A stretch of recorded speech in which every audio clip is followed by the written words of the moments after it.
So, New Mutants is finally here, and I watched it, and I loved it. I'm gonna ask you a series of questions. I want you to respond truthfully. Have you ever hurt someone?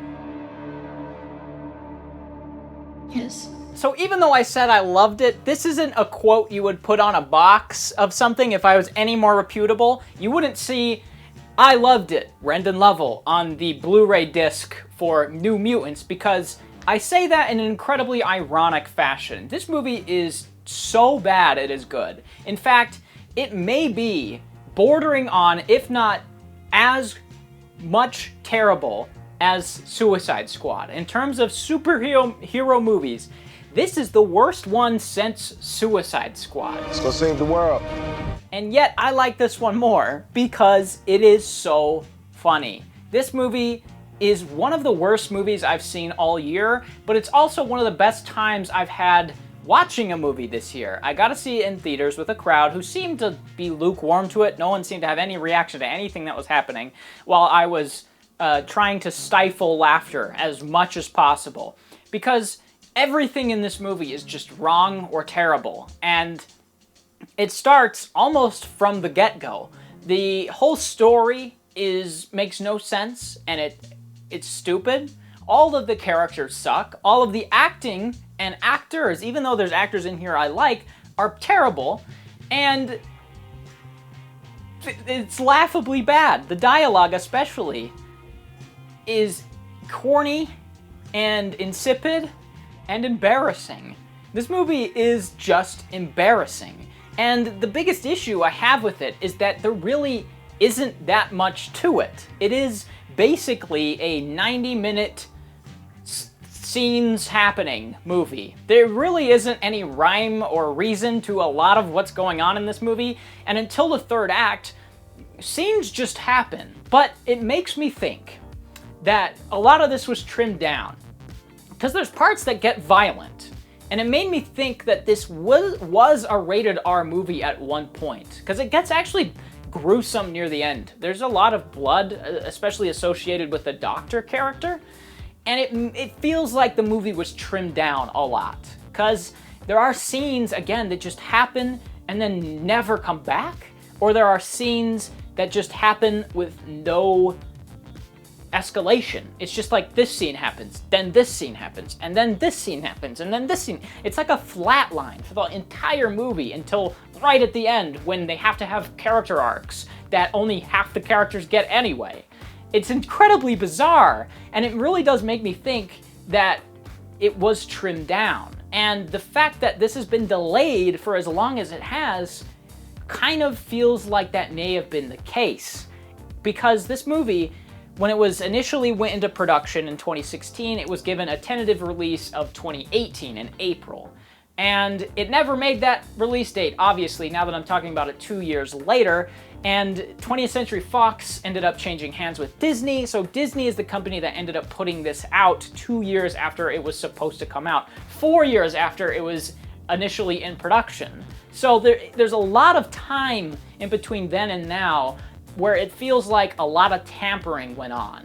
Like the studio executives got the film back and were like, "Oh, we can't sell this. Put it on the shelf. We'll give it to Disney." And then Disney was like, and then just kind of dumped it into theaters. Take Danny to a safe place, and I'll take care of this bear. What the hell?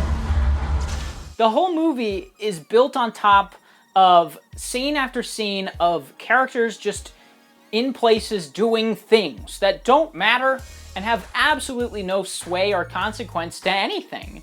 It's actually insane to watch literally scene after scene after scene of characters being in a different room talking and intercut with random establishing shots so that they can teleport the characters to another room so they can talk in a different room. It's insane. It's insane.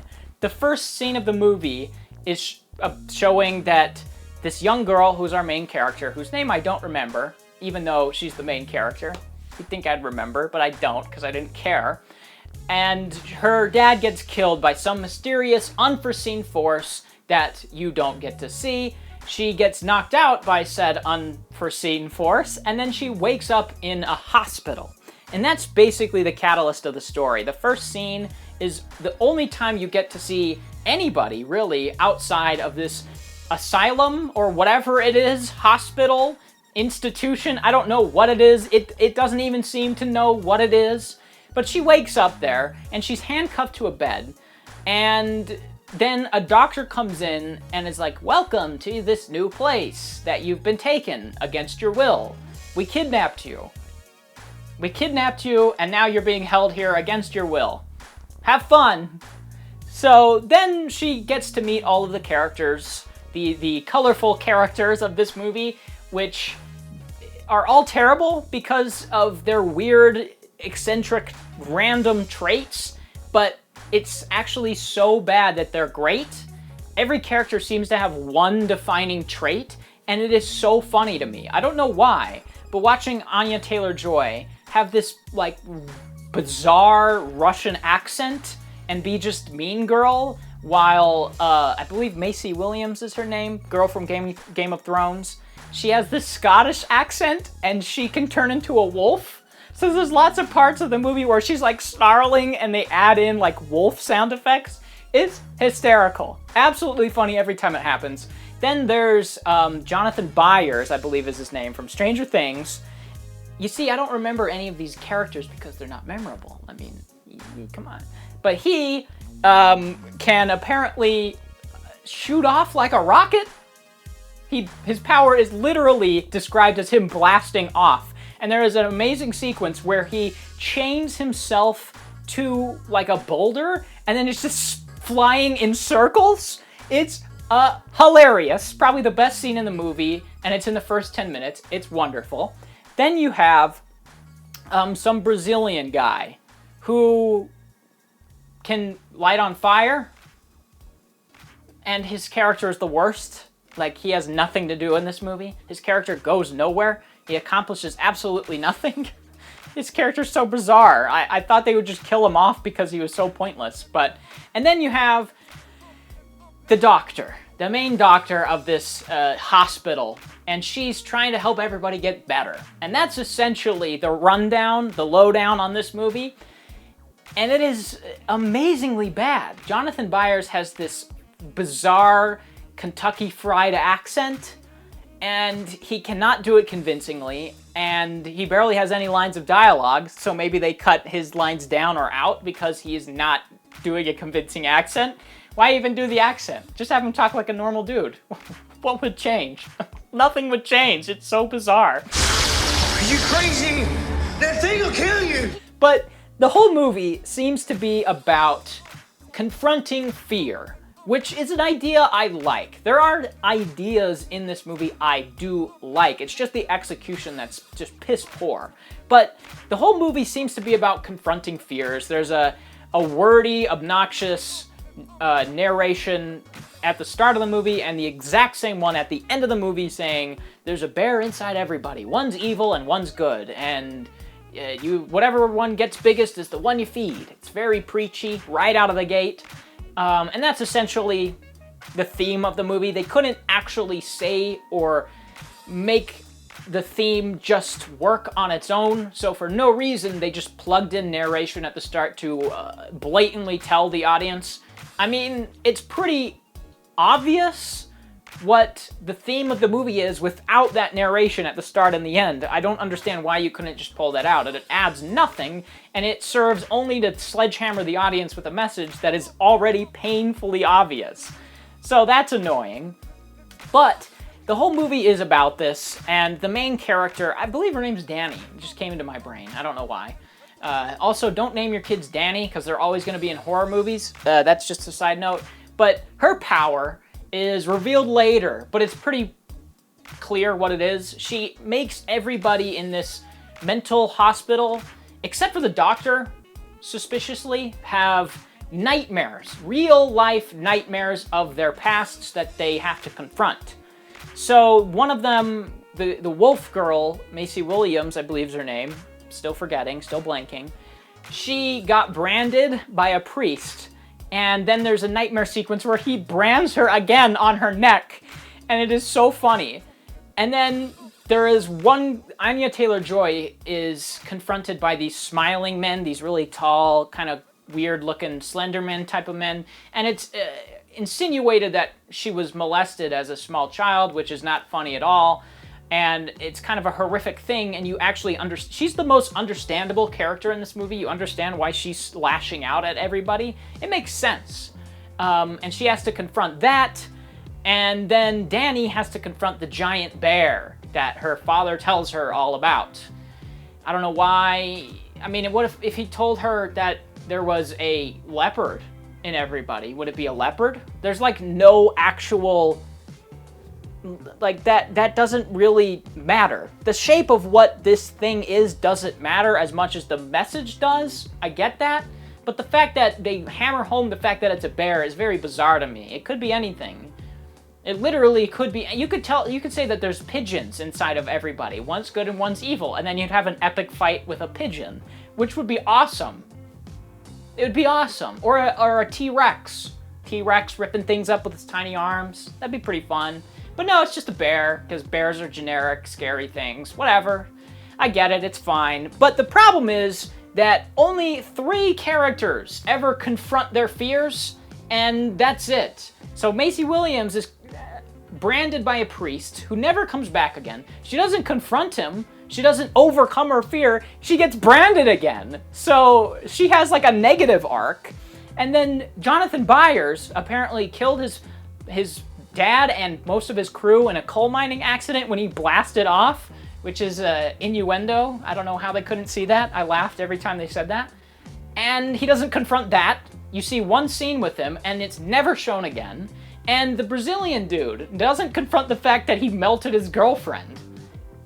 It's like one scene again, and then it never comes back. So what's the point of hammering home the fact that all these characters need to overcome their fear to be the people that they need to be when only half of them do it? That thing will kill you! He's right, it's magic. Let's go save the world. And that kind of links into the fact that this story just doesn't know what to do with itself, which is why there are so many scenes that just happen for no reason. Like, again, Jonathan Byers has one scene where he sees his dad in a coal mine, and then the scene just ends, and then you never see that again. It's so bizarre. And that happens, like, over and over and over for the first hour. It is just scenes. The girl, Danny, wakes up in the hospital. Then you hard cut to an establishing shot, and then cut to her in the doctor's office. The next scene, she's wearing different clothes in the doctor's office in a completely different environment, talking again. And then from there, you cut to her in another room talking. They talk about the first time that their powers manifested, and she just walks into the scene. It is the most bizarre editing, which is probably the worst aspect of this movie, is the editing. It's pitiful. So there's a lot of weirdness around this movie. There's a lot of weirdness in the movie, but that's to your benefit. I would highly recommend you go out and see New Mutants because it is hilariously bad. And it makes me feel bad to an extent because there are actors here that I think are good actors, especially now.